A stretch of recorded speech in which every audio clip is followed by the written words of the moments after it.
ដូចអ្នកទាំងអស់គ្នាបានឃើញអញ្ចឹងទាក់ទងនឹងកំជ្រួចដែលបានបាញ់ក្របប្រភេទនេះគេហៅក្របលេខ3ណាຂະຫນាតក្របលេខ3ក្របចិនដែលយើងបាញ់ទី1មានអំពង់ហើយនឹងមានក្របវានៅក្នុងនឹងស្រាំប៉ុន្តែអំពង់នឹងក្របនឹងបាញ់បានតែម្ដងទេតែបើសិនជាយើងចង់ទិញបាញ់ខ្លួនឯងយើងអាចទិញអំពង់មួយហើយយើងទិញក្របដាក់នឹងបើសិននៅផ្ទះយើងមានអំពង់យើងទិញតែក្របទៅ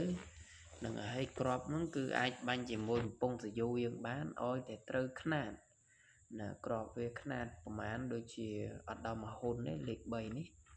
នឹងអត់ដល់មួយទឹកទេនឹងឲ្យជិតមួយទឹកដែរ